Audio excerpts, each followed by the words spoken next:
TVE, tout un programme. Seigneur Dieu fidèle, source du salut, de bonheur et de paix. Merci pour ta grâce, merci pour ta bonté. Tu as accepté en ce moment que nous puissions te prêcher.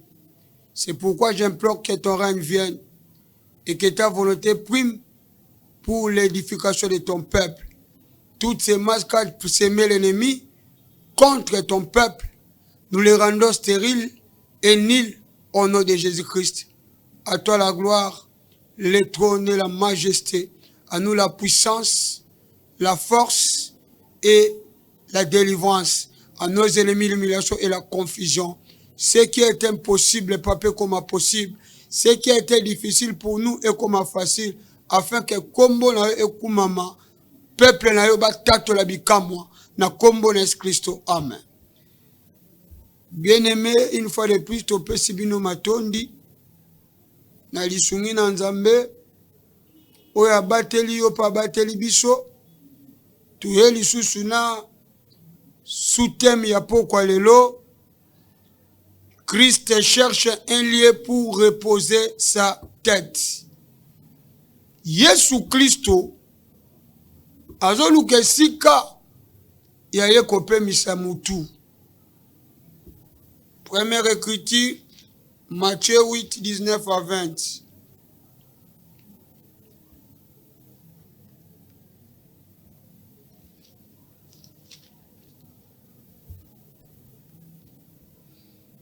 J'ai lu au nom de Jésus.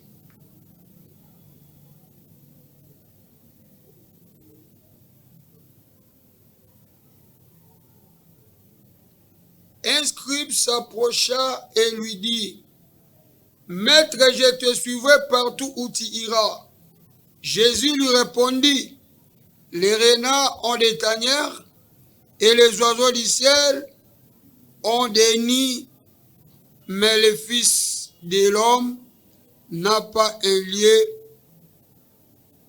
où il puisse reposer sa tête. » Un scribe. En d'autres termes, c'est un disciple de Moïse. Aïe pas Jésus Robi, maître,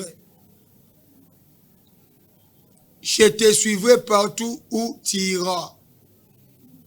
Jésus était clair, connaissant aussi leurs pensées.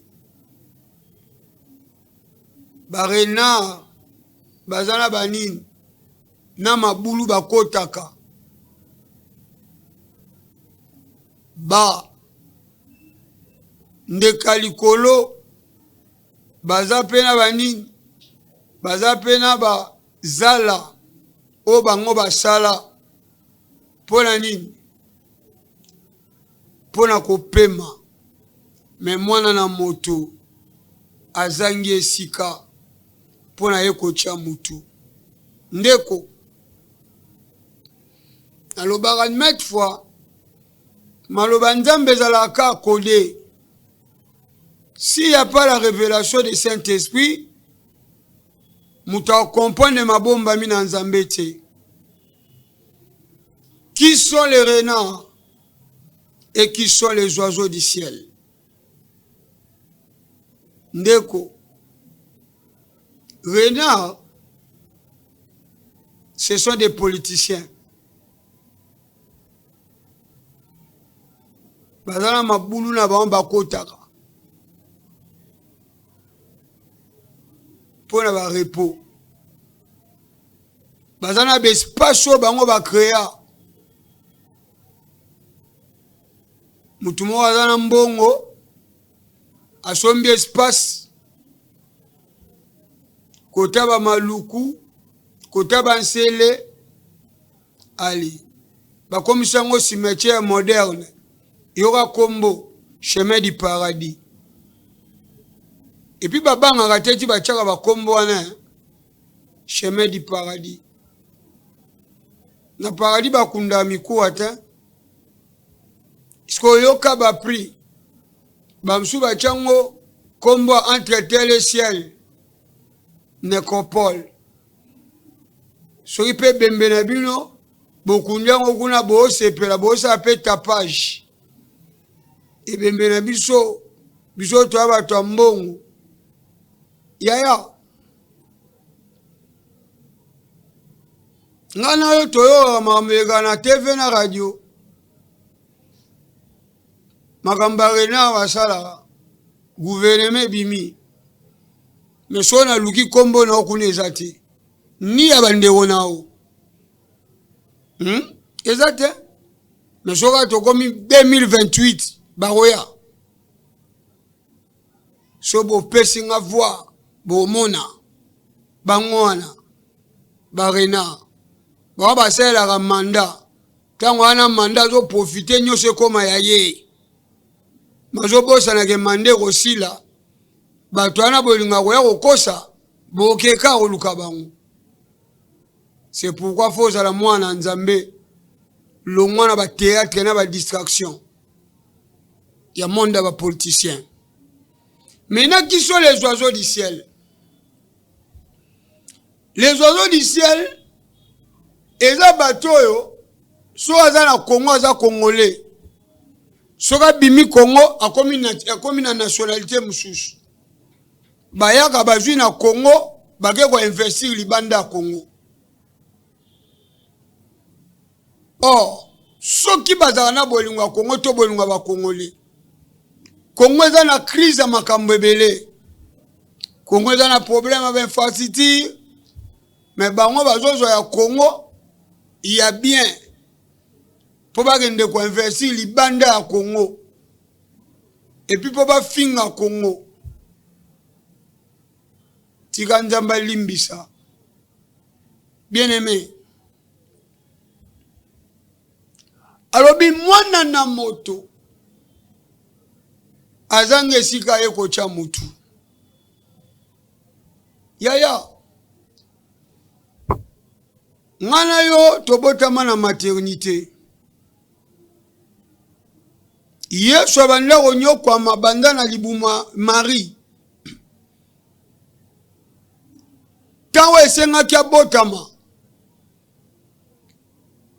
Basi nyonso bayamba ba na maternité. Mais tango ekomi na tour à Marie. Balobi yo za na plastique. Olandanga bien.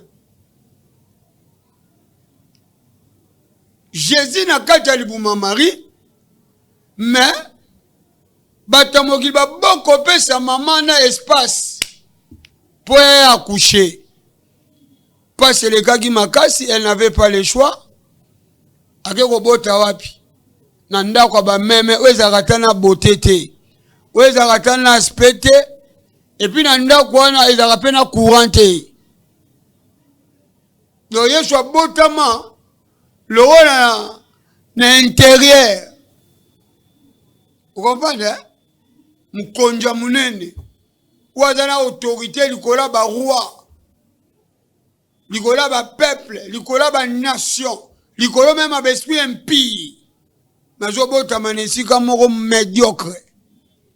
Pourquoi? Car pour na sauver. Bien aimé. Yoka. Na kena deuxième écriture. Jésus a dit que si ka koe kocha mutu. Yoza ka peut-être na oreiller. Nanda kunao. So marambele kelio. Okomela soki moi mes probamat. Moi optaldon. Moi amidol. Diclofenac soki dolarin. Pour se reposer mouké. À cause de la fatigue. Mais Jésus, moi, Nzambe, chemin du sali, mokilo ya kela, et PC espace. Mais yoka, deuxième écriture, Matthieu 12, 43 à 45. Lorsque l'esprit impie est sorti d'un homme, Il va par des lieux arides, cherchant du repos, et il n'en trouvait point. Alors il dit, je retournerai dans ma maison, d'où je suis sorti. Et quand il arrive, il la trouve vide, balayée et ornée, et il s'en va. Il prend avec lui 7 autres esprits plus méchants que lui. Il entre dans la maison, s'y établissent, et la dernière condition de cet homme est pire que la première. Il en sera de même pour cette régénération méchante. Gloire au Seigneur. Oyo kanga bien. Jésus Zoloba. Esprit impur. Des mères naye. Ezalaka na mutu. Maintenant mutu nini? Nzambe merci. Mutu aza ignorant. Mutu makambo nyonso amonaka asepelaka nango. Na kala tonto ozalaki kokola bato ya cigarette bayebisaka biso so ozotambola na mobutu ozwi cigarette opelisi moto wana bademo baokima selo bango na buzoba na bango. Me nga nakopesa exemple ya Peter. Soki bani bapesa mutu kado mituka mibale moko ezofime na moko ezofime te, mutu amayela apona mutuka lolenge nini? Aponaka oyo efimaka te. Mais comment cigarette ekobenga na milimo mabe? Au contraire, cigarette eza parfum to commissionnaire oyo ozebisa bademoke adresse na biso yango oyo. Po cigarette éclairaka te, mais zo détruire nini? Santé ya mutu. Vous comprenez? Maintenant esprit mabe soki ebimi na kati ya mutu ebimaka air nini? Basali ya Nzambe twana charge croisade soki nini ba campagne d'évangélisation bato bana ba problème boya ali tonto kotaka na monde ya komba ekomi kombo na onani nga tata mwasi na ye nakotika ete biso mutu okomisa ye boye ye tolobaki akobonga te akobala te akobota te bima nakobima te lokola komba Yesu ezala toujours suprême, ezala toujours na pouvoir likola ba kombo quel que soit nature quel que soit origine ya pasi na yo suka nango ekofini na kobima. Mais tango ezobima mutu yango atikala na position nini? Est-ce que atikala na position kodemere na volonté Nzambe? Non. Yango bibelobi tango esprit wana ekei ekoluka esika kopema ekozwa te ekomilobela ebongi nga nazonga esika na bimelaki. Mena ntango akozonga akuta ndeni akuta mutu wana na kati eza eloko te, mais akutaka eza propre mais non équipé. Akokende lokwa eza vide, il faut akende oluka cet esprit plus méchant que lui.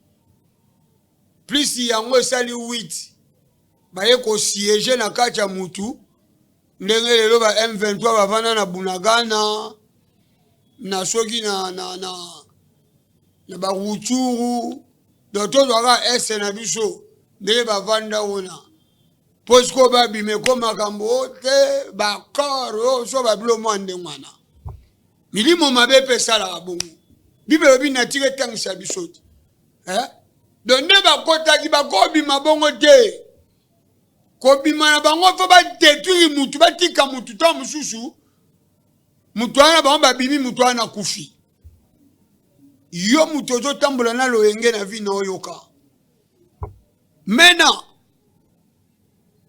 wana eza demeure banani ya besprit impie. Or parmi bandako eza vide bato balingi vya masanga, bato balingi mama mubimba mwasi akokola lokola nzambe asalaki mabe apesaki ye nzoto ya monene fatambulaka bolumbu na miso ya batu lokola aza vide akomi adresse ya bademo dotango nyonso azoleka bademo babia adresse ya bien yango oyo tokovanda nde pa ya moto oyo suka lokola nzoto wana ezobenda baclient parmi baclient moko akoya kotikele sida mosusu akoya kotikele libabe tututu suka nango mutu o malade ezomonana te o lobilobi kuna akufi. Bon lokola mbongo ezanga musala kosala tokekule na nécropole tokekule na chemin du paradis o mbongo wana ça fait mal. Bato ya mbongo boyokanga bien bino ba oiseau du ciel bato ya double nationalité mbongo ozokende koinverti libanda ya Congo tozana bakomine ezosouffrir bakisensu bamakala bamaluku baespace ya bien eza kuna bamillion oyo bodetournaka wana boko investi te bosala biso basite ya sika bambongo wana bokosala yango basite touristique te na mboka oyo kakopie mboka bozopie mboka ezotikala mabulu me bozotungisa mboka oyo peut-être soki eyindi bakobotolo nyonso me na Congo awa babotolo te yo so okufi bana nao bakoganye mpe. Alléluia. Bien-aimé, Jésus aluka esika otya mutu quand azalaki bébé bapesa place te na bamaternité mais oyo place wapi na ndaka bameme oyokanga bien maintenant ntango akoli parce que ntango azoloba makambo oyo azalaki sous bébé te azalaki déjà adulte asali makambo akangoli bato abikisi adécharge bato ye oyo abengi bato adécharge bango mais azoluka esika. Donc Jésus azovivre lokola un shege na mokili oyo mais lelo bato batanga kombo Yesu bazoroule na bateix na bavesoki nini toloba te bazolala na bandako moko non barena lelo batongela biso botela ba 7 étoiles badedi yango pa nzambe te badedi yango pa satana po bangamesa makuna ezaka masumu wezo sala nzamba regretter pourquoi keli mutu. Bien-aimé, maintenant Jésus fava na ndako lolenge nini tozana mukanda ya 2 Rois 4 8 à 17 Bible zoloba lokola TV za ngonga il y avait une femme de distinction azalaki célibataire te mazalaki marié pe mobali nazalaki plus âgé azalaki penza mobange azalaki na ba moyen na ye apesaka moto na nzambe moko offre ke so olekaka biso awa biloko akolia eza nango eloko pamba lekaka oliaka na yo okemaka na yo malgré oyo asalelaki moto na nzambe mutu na nzambe bon asepelaki na offre yango mais un bon jour avandisi mobali na ye abi chéri mutu alekaka biso awa c'est un saint homme de Dieu Mboko toza na bambouteillage. Peut-être à cause de difficulté au foot en daku. Ba briko peut vendre ça dans le hôtel. Alors le rôle là, biso toza biso na rez-de-chaussée. To tongela chambre mo likolo. Na chambre là tocha mbetu oyo kanga esika nini ebongi yesu acha mutu.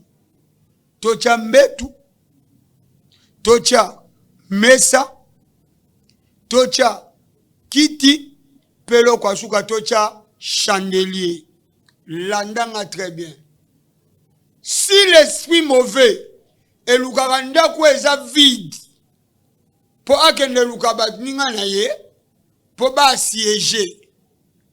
Mais Jésus, yago lukanda kweza vide te. Alléluia. C'est-à-dire quoi? Osée 4:6 et Robi, mon peuple périt faute de connaissance. Jésus ne peut pas demeurer là où il y a l'ignorance.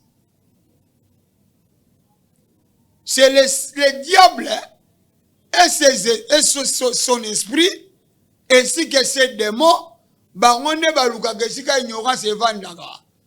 notre Seigneur ne peut jamais être un maître des ignorants. Alléluia. Bien-aimé. Maintenant, un bon jour, Elisa Zozo Ngaka Ndenge Mesana Ye Golia Lekina Ye, Tango Zosi Saka Kolia Sutuka Bubapé c'est clé. Babi papa to matano likolo. Ba matabwe abi fongola kuti pena chambre mo VIP. Abi oeza yo.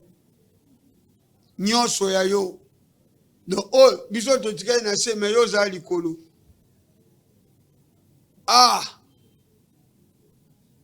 Est-ce que yo tombola ka Yesu na vie na yo na yebite?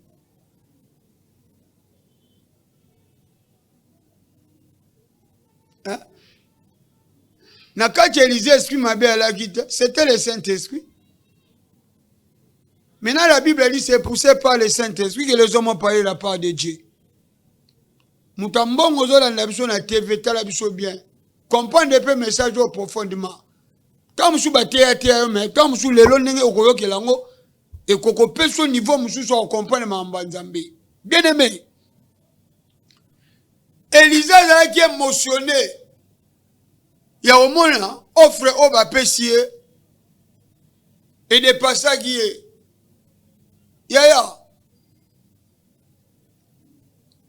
Les vrais serviteurs de Dieu, ils souffrir dans Kinshasa. Voire même dans le Congo. Mais baza l'aise. Ils ont bateau yo. Bazo tcha les vins. Na pâte. Oyo kanga bien. Les vrais serviteurs de Dieu. Bazo mona passe. Na mboko yo. Baza vraiment écouté te. Baza vraiment suivi te. Baza vraiment considéré. Et il y a déjà parmi les causes au Congo, makamezo ke malamuti. Na yebini na loba. Bino badboze les vents dignité, bo pesa biso litoi. Biloko ndezo sala makambo ebele na mboke simbati. Des mauvais riches. Pour ça, nous avons opprimer les innocents. Bah, on va défendre des valeurs. Bah, on va dire que gloire à Nzambe mona na mboka. Bah, ça opprimer. Bah, ça confiner. Bah, ça limiter. À cause de ni? À cause de l'instabilité financière. Bien aimé.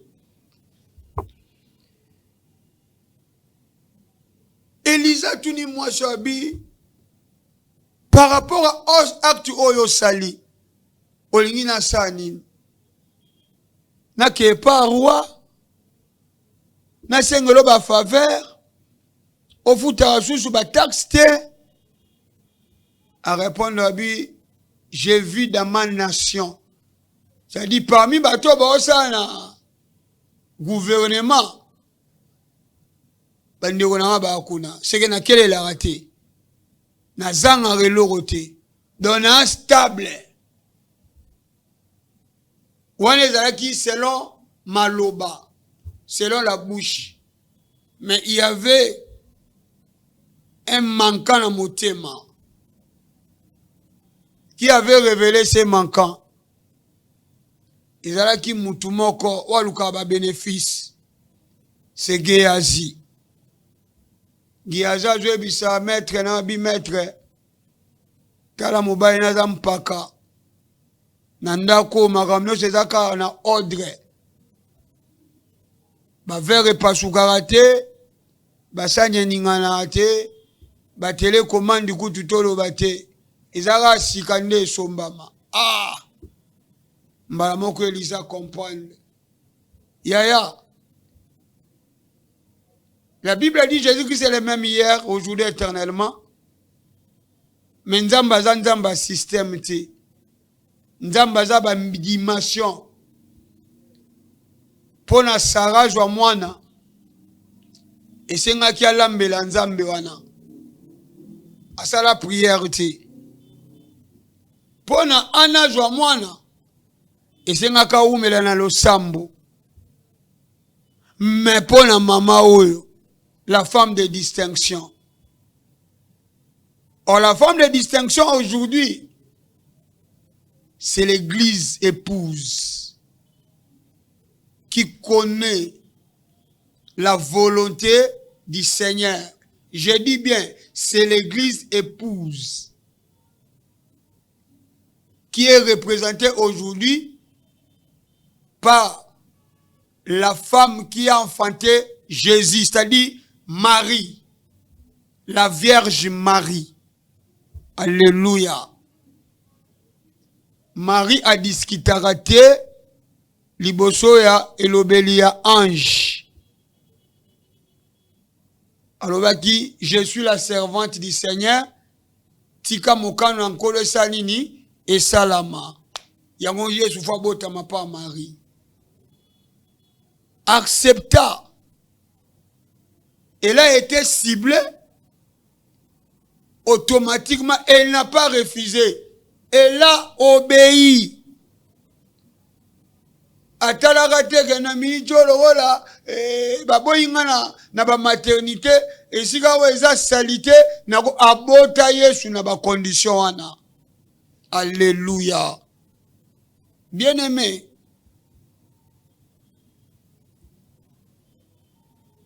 Elisa tali apparence à maloba moi cité, mais Elisa tali contenu à motema. Mbala moko azo déclaré bi année prochaine tu auras un fils. Et là on la tumboli pota. Moi ça linga quitté a reversé kazakana mwana te, mais Élisée a ko touché o ezalaka pasina mikonyonso ayebiso abi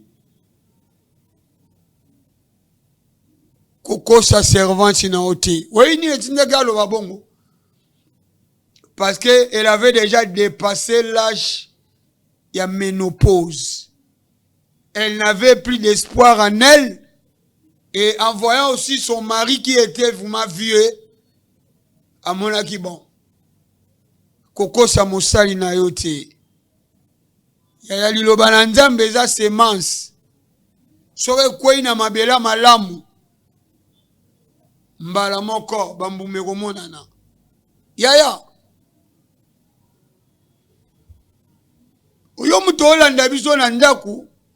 Peut-être que tu as la même situation. Mais tu as des moyens. Mais aujourd'hui, où investir? Oyo kanga bien. Il faut investir là où il y a la vérité, là où il y a l'humilité, et là où il y a la fidélité en Dieu. Au monde Robima. Yaya. Bible Zoroba. Ezali kanet ilisese. Menjoka. Mombote ekwe. Nkone ekwe na mabele. Quelques jours après, moi ça commence à sentir des symptômes. Ah, moi na bota marate, moi na mobile a botami. C'est-à-dire, à quelque combler foyer oyo et loko bazangaki au travers la déclaration de l'homme de Dieu. Bien aimé, maintenant, Jésus a kokobana na ndaku oyo te pour na ko se reposer ou eza quasi vide. Qui représente les lits, qui représente la table et qui représente la siège ou les sièges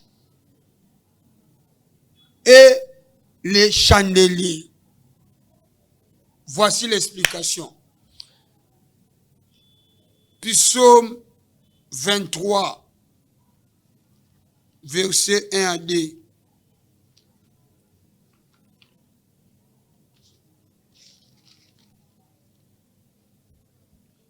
L'Éternel est mon berger, je ne manquerai de rien. Il me fait reposer dans les verts pâtirages. Il me dirige près des eaux paisibles. Oyogi, l'Éternel est mon berger et je ne manquerai de rien. C'est-à-dire, lorsque l'Éternel me dirige, j'ai tout. Lorsque l'Éternel n'était pas mon guide, je vivais dans les manquants. Mais lorsque l'Éternel devient mon berger, je récupère tout ce que j'avais manqué hier. Et il me fait reposer, Oyogi, dans les verts pâtirages. C'est-à-dire les lits, c'est les verts pâtirages. Or les lits, ngana bengango école primaire. Oba apprenara maloba nzambe. C'est-à-dire, c'est la nouvelle naissance. Or, les choses de Dieu, bazwaka yango, na bisika ya maticha mubesu. Oyoki, dans l'humilité. Yesu abotami nesika moko ekitisami. C'est-à-dire, si quelqu'un veut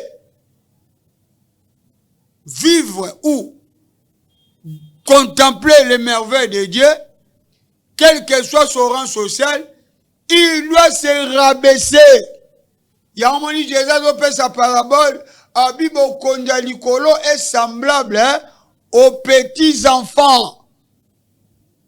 Dieu résiste aux orgueilleux, mais il fait grâce aux humbles. Regarde le verbe pâtirage. Si tu veux devenir grand dans les choses de Dieu, il faut apprendre. Même si on a dit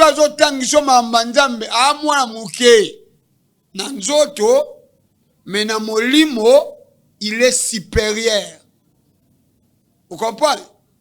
Malgré les moyens financiers, malgré la connaissance, la relation, mais tu n'as pas la relation avec ton Dieu.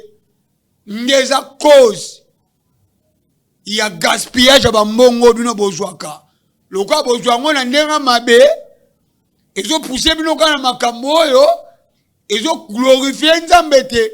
Yango Bible bina biso, à quoi sert l'argent dans la main d'un insensé? Aza insensé, malobara français bien, azana ba diplôme ba master, akendaka poto kwenda vutuka, azana ba relation ba compte bancaire, mais devant Dieu Nzamba mona ye insensé parce qu'il manque la connaissance de la vérité. Alléluia. Bien-aimé, Mbetu, c'est le lieu d'apprentissage des choses de Dieu. Il y a un Mbetu. Oh bébé, avant d'en quitter, bébé bala l'isaraye. Tu comprends? Moussala Mbetu. Alléluia. Il y a Mibale. Moi, sois n'avisi mobile na ye. Il faut to tiango pe mesa. Moussala mesa ezalara nini. Yaya. Lelo. Batu bana ba kesi na bango na ba coffre fort na bandao na bango. Achaka mbongo kuna. Ba bijoux. Ba kabelo. Ba bilo wa valeur wa zalaka nango.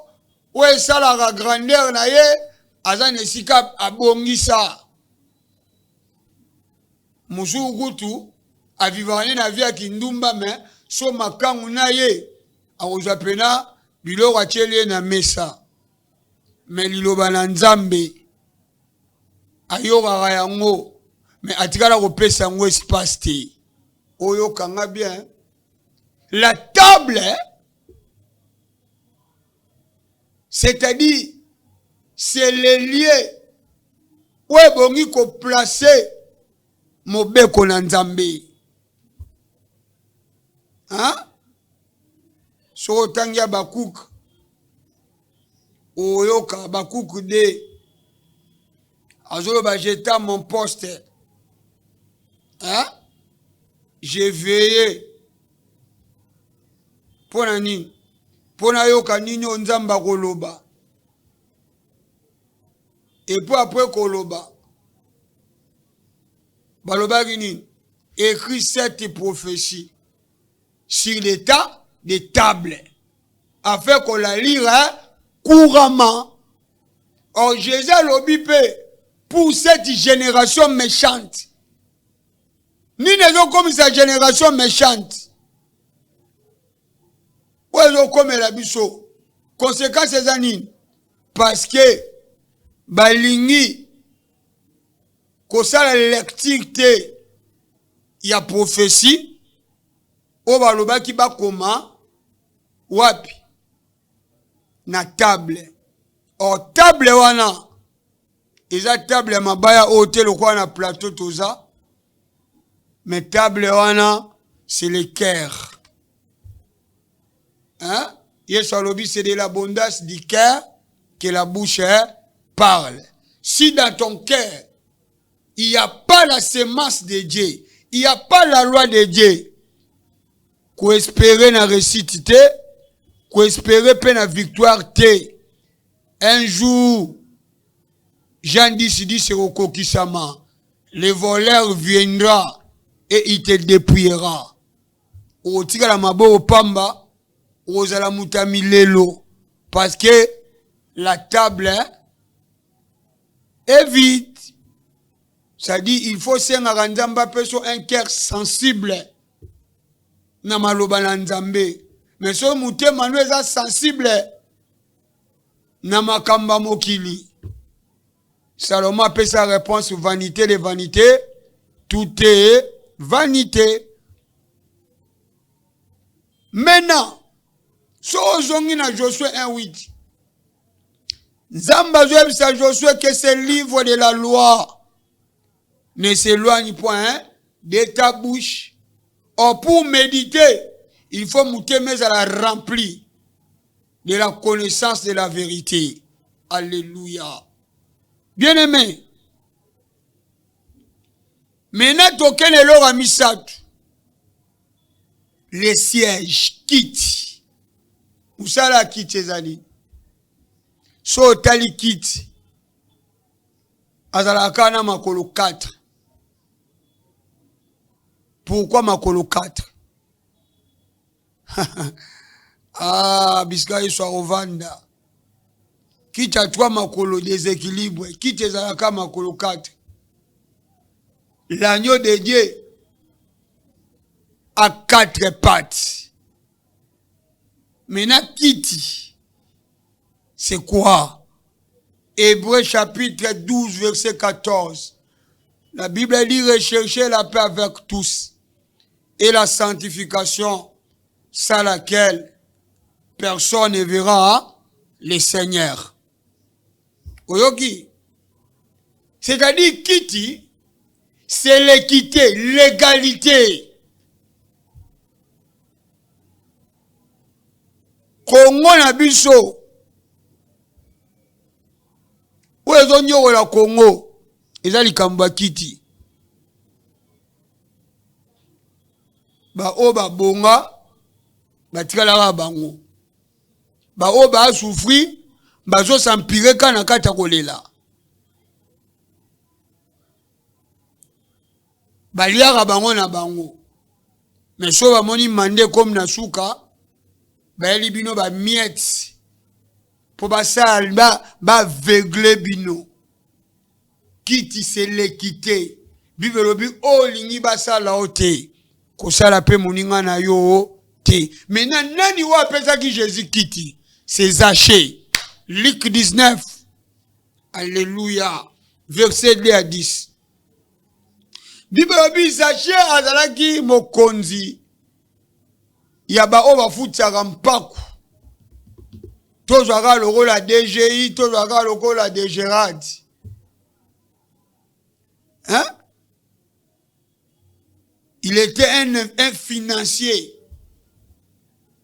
Et pas d'aki mukonzi. Et pas d'aki soit kangelo on a kei. On a place au samba na été. Mais un bon jour, ayoka lo kitona mboka. Nini a se rentene ba monsieur Jésus-Christ azoleka. Ah! Abi ah! Fulo nyoso ka pona mutu ana bon ngape par curiosité na mona mutu na ibaza nani. Ya. Na fula Jésus batu bakufaka te. Ba policier be balara te. Parce que il y a même un kimia. Alors on retrouve les batoutés.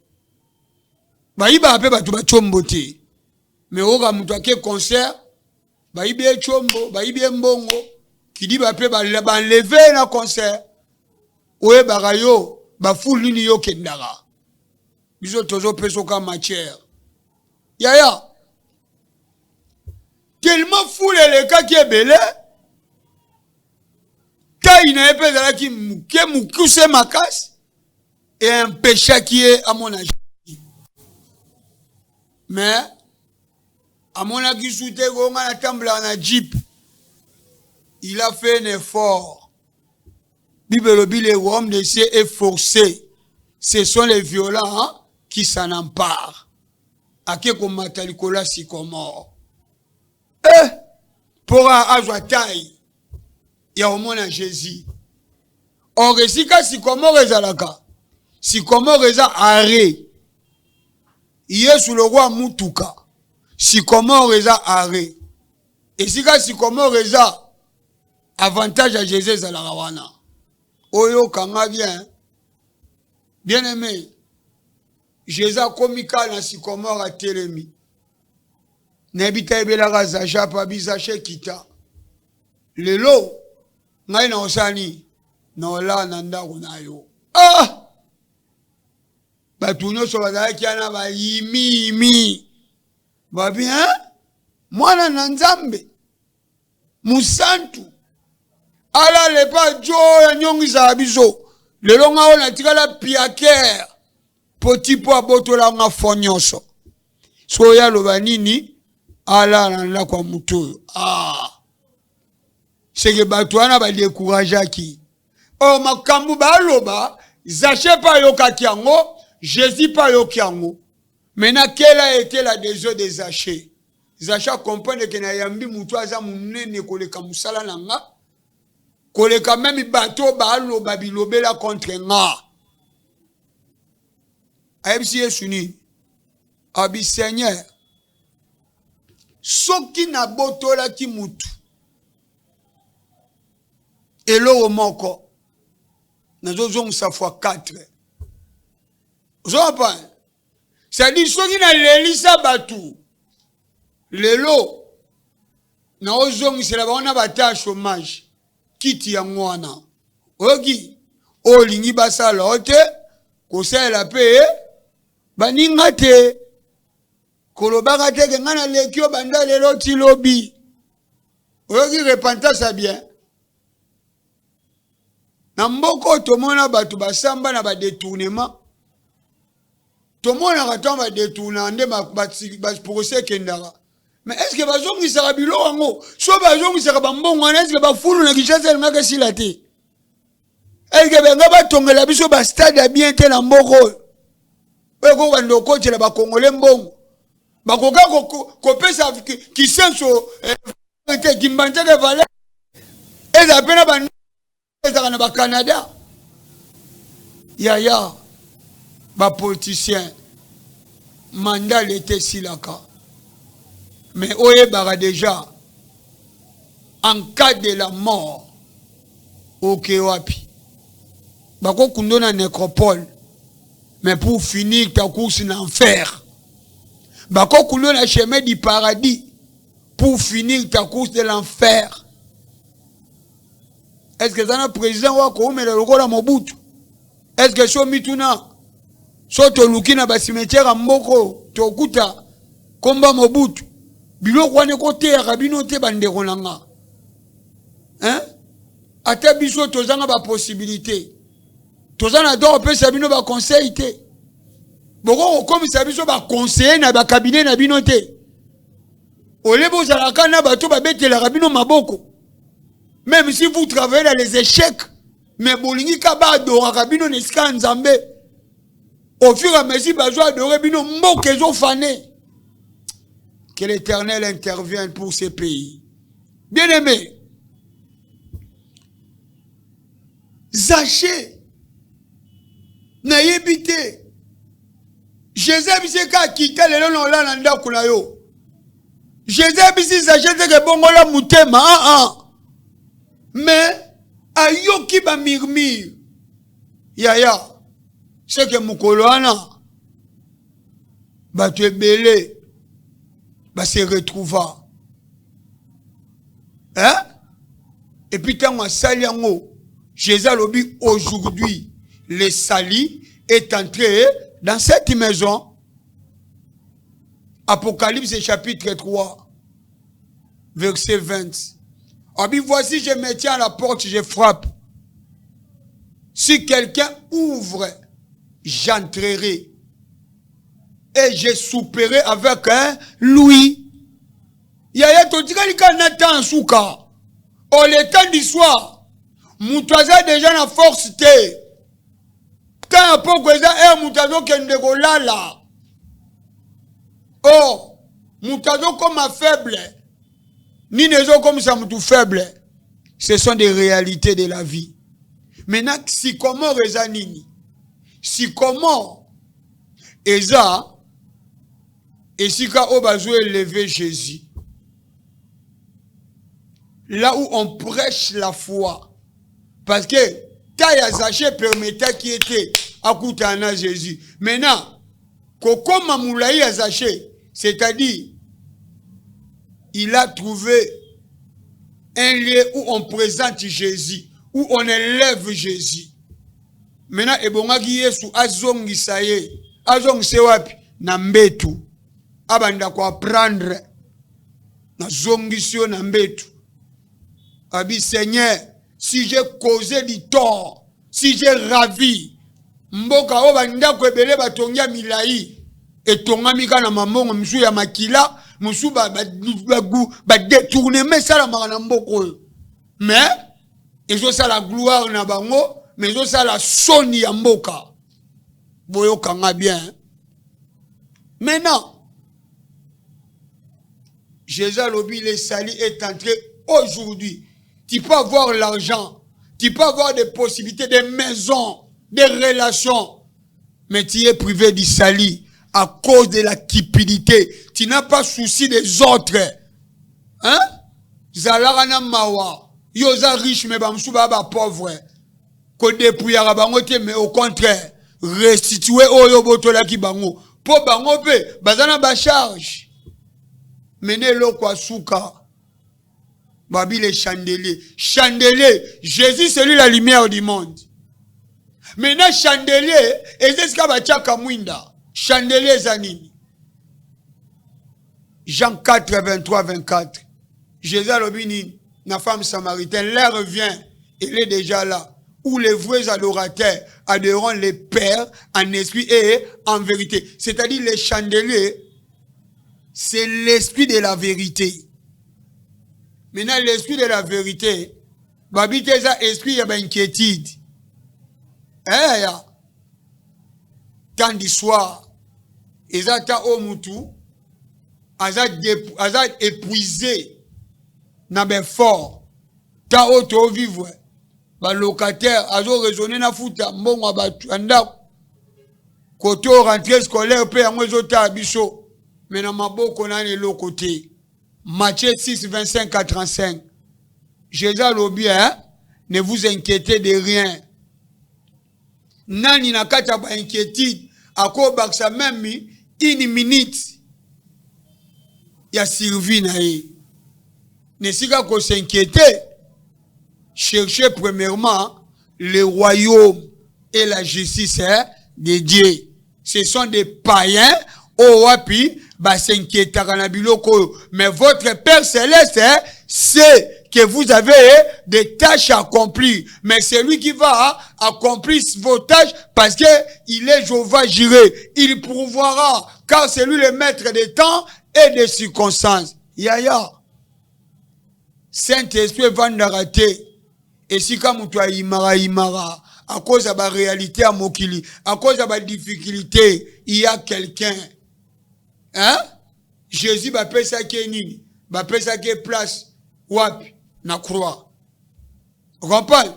Il y a un moment à rappeler Batou, comme Moïse éleva les serpents dans le désert, il faut que les fils de Dieu soient aussi élevés. Yesu mutu na ye, alatake kochanjube, pour la nini, yo kanisaka musala oyo, pour na kola musomo o kanisaka non, pasi na onzamba ebiangote, ayebi.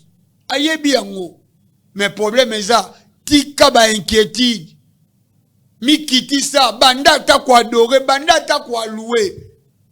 Na kacha louange de délivrance sekomonana. Na kacha adoration. Même na kacha losambo. Alobaki je suis avec vous jusqu'à la fin du temps. Mukanda Jacques 5 elobi na biso. Oyazo bela benga bampaka. Mais mutoaza na pasi ya sambela. Prière de supplication. Nous avons un Dieu juste. Le Dieu, oya vandara na kiti. Hein? Kiti wana. Zacha zaki mutambongo. Mazanga ki lobiko. Et senga ki adbimisa. Oya zwa ki en otage. Combien lelo? Makamezo chanje te po motema na yo komisa ngo prison. Ya okanga batu po basunga rayote. Izali kambo tala batu te. Mais tombola nzambe malgré pasi na yo, il vient. Joa baloba qui je sais que mon rédempteur est vivant, il s'élèvera. Tika nzambe oko abengami le soleil de la justice a s'élevé pour la likambo na yo. Solution monana peut yo témoigner, mais tika ko s'inquiéter parce que Saint-Esprit n'a pas étouffé on a ba inquiétude, mais au contraire tombola ye. Car la Bible dit toutes choses concourent au bien de ceux qui aiment Dieu. Il est aussi écrit dans le livre des psaumes que le malheur atteint souvent les justes, mais l'Éternel la délivre toujours. Anzambe na yo kotika yote, akosundola yote. Yame la souffrance na biso pour na kopesa biso esengo. Yaya tokomi na suka. YouTube na biso les rachats officiels. Message oyo est motivé yo.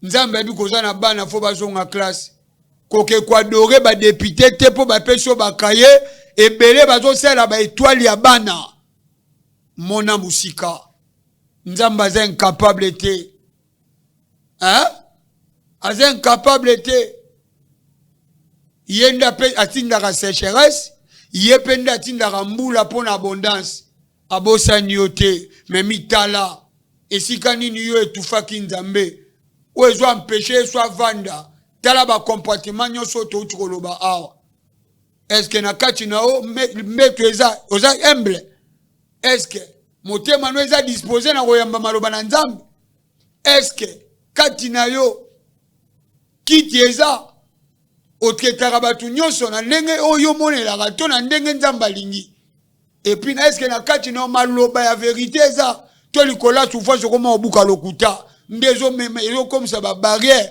na bamakambo oyo osenga nzambe nzambe akanisela bana na ye natiki bandeko nyonso balandi biso na Matete na Ngaba na Kingasani Mama Alice Choba bola manzambe na kobosa na te évangéliste Waiza grâce ezali ko na yo na kobosa na te Mama Oracle bonne guérison siko zwami bien aimé 100% ndeko atose bola manzambe Mama Chantal nzambe oyo apesaka makoki apeso makasi berger Kaboza Benjamin esiko zwami papa Gaston bandeko balanda biso na technique na kobosana te kotika pe bana nga nyonso kobanda na Bienko Belbiche Samuel Eugénie Asnat Sylvain tika grâce à nzambe ezali ko na bino kimi ezali kola bandeko nyonso balandi biso na kobosana te baser Nana Mama Élysée Wabayona esika bozwami ngolu na nzambe ezali ko na bino ba auditeur nyonso balandi biso boza ebele tika grâce à nzambe ekuvwi bino pe mabota na bino soki Yesu azongi te tokoya semaine prochaine. Mon santo Lola, toi le réparateur des brèches, tu es la solution à notre égard. Que ta bonté se renouvelle à notre égard, que la honte et l'humiliation de la mosika na biso.